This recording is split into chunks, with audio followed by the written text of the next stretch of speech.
बिस्मिल्लाहिर्रहमानिर्रहीम। अस्सलाम वालेकुम नाज़रीन, मैं हूं आपका मेज़बान अब्दुल जब्बार गुजर और आप देख रहे हैं मेरे साथ मेरा यूट्यूब और फेसबुक चैनल। अल्लाह पाक से दुआ है कि अल्लाह ताला आपको सलामत रखे। आज अभी थोड़ी देर पहले जनाब इमरान खान साहब की प्रेस कॉन्फ्रेंस ख़त्म हुई जो कि शौकत खानम से उन्होंने की। जो आज की डेवलपमेंट है उसमें अभी थोड़ी देर पहले मरीम औरंगज़ेब साहिबा भी प्रेस कॉन्फ्रेंस करके गई हैं और इस तरह दिन को राना सनाउल्लाह साहब की प्रेस कॉन्फ्रेंस आई। फिर असम्बली के फ्लोर पर ख्वाजा आसम साहब वज़ीर दिफा और सियालकोट में वर्कर कन्वेंशन से ये सारी बातें क्या हुई और जो पकड़ा गया शख्स नवीद उससे पिस्तौल कितने पैसों का है और वहाँ पर दिगर खौल क्या थे और आज जो बातें हुई हैं मोहतरम नाजरीन वो क्या हुई और कहाँ कहाँ पर हंगामे हुए, ये है आज का हमारा यानी कि पॉइंट जो हम आपसे डिस्कस करेंगे। तो पहली बात तो ये है कि इमरान खान साहब ने आज शौकत खानम से प्रेस कॉन्फ्रेंस की। पहले जो ब्रीफिंग दी वो फैसल सुल्तान साहब ने दी।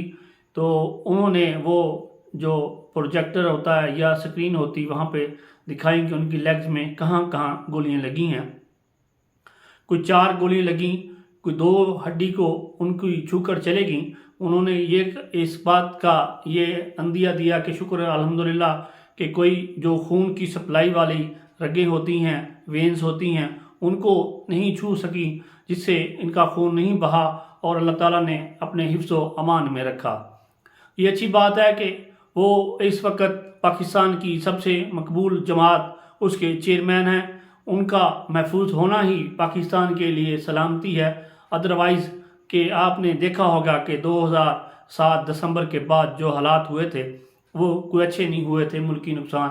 फिर जनाब वज़ीर आज़म साहब की साहब वज़ीर आज़म यानी कि इमरान खान साहब की प्रेस कॉन्फ्रेंस आ गई।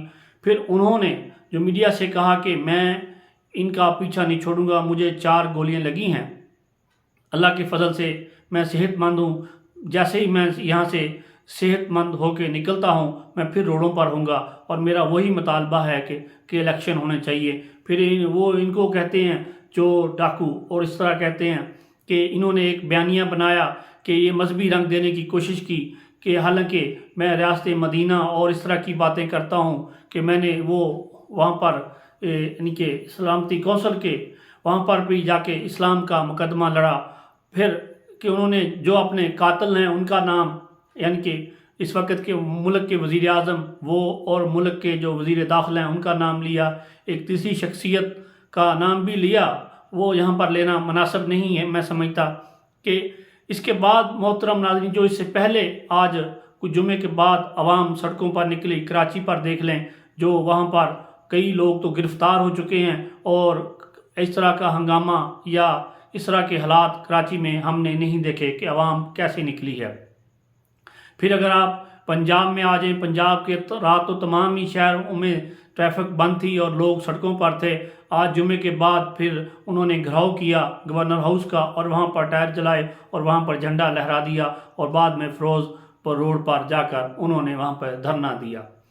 इसी तरह अगर फैज़ाबाद में देखा जाए, फैज़ाबाद और इस्लामाबाद के दरमियान एक ऐसे समझें कि दीवार बनी हुई थी, उधर इस्लामाबाद की पुलिस, इधर अवाम और इस्लामाबाद शहर में भी लोगों ने प्रोटेस्ट किया।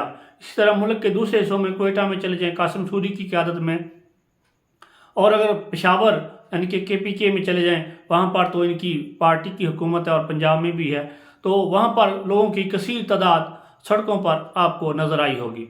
तो मोहतरम नाजरीन ये जो भी सूरत हाल बनी ये अच्छी नहीं बनी।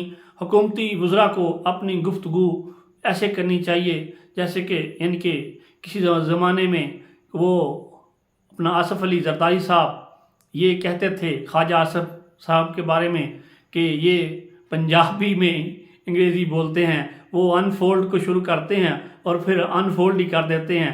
और ऐसी गुफ्तगू वो असम्बली के फ्लोर पर पहले भी कर चुके हैं कि जब माहौल गर्म हो और वहाँ पर कोई ऐसी बात करने वाला शख्स हो जो गुफ्तगू करे, धीमे मजाज से बात ठंडी कर सके और जो माहौल में तनाव आया हुआ है उसको कम किया जा सके।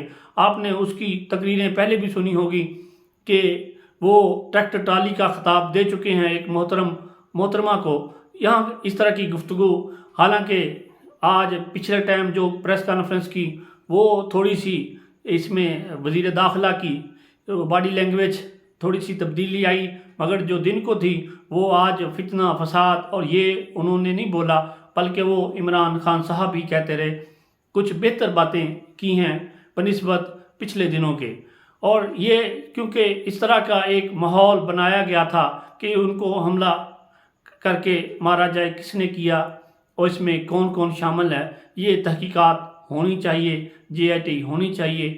یہ حاضر سروس ججز کے اگر انڈر ہو تو وہ زیادہ بہتر ہوگا کہ کون ہے، آیا کہ یہ یہاں کے مقامی لوگ ہیں یا کہیں کوئی باہر سے آ کر کسی نے کو کیا اور ان پر ڈالنے کی کوشش کی گئی ہو. جہاں تک جو نوید ہے جس نے اپنا اعترافی بیان دیا ہے، وہ طوطے کی طرح رٹا رٹایا بیان تھا، وہ کوئی سمجھ سے بالاتر ہے. یہ تو بچہ بھی چوتھی پانچویں کا چھٹی کا آپ کو بیٹھ کے بتا سکتا ہے کہ 15 منٹ بعد اس کا بیان آ جاتا ہے، پھر کچھ دیر بعد اس کا بیان آ جاتا ہے. اگر وہ کہتا میں غریب ہوں اور 20,000 کا پستول میں نے لیا ہے، محترم ناظرین لائٹ چلے گی معذرت چاہتا ہوں، تو اگر 20,000 کا پستول اس نے لیا ہے تو پھر یہ کیسے ہو گیا کہ اتنا بڑا وہ جو یہ اس نے یہ برپا کر دیا سارا کچھ. یہ اور اس کی قیمت بتائی جا رہی ہے کہ 5 لاکھ کے قریب اس پسٹل کی قیمت ہے، اور وہاں پر AK-47 کے خول بھی ملے ہیں. اور آخر میں ہم کیونکہ لائٹ چلے گئی ہے تو اس لیے میں معذرت چاہتا ہوں. یہ تو ہمارے ان کے حکمرانوں کا حال ہے کہ سردیوں میں پنکھے بھی نہیں چلے اور لائٹ بھگا کے لے جاتے ہیں. مرحوم معظم علی گوندل کا حوالے سے جو کویت سے ابھی ریسنٹلی آیا تھا اور وہاں پر اپنے چھوٹے بچوں کے ساتھ آیا اور وہ آزادی مارچ میں شرکت کرنے کے لیے آیا، وہ بیچارہ جاں بحق ہو گیا. اللہ تعالیٰ اس شہید کی مغفرت فرمائے. اور مجھے دیجیے اجازت کیونکہ لائٹ جانے کی وجہ سے مزید گفتگو میں تعطل آ گیا ہے. خدا حافظ.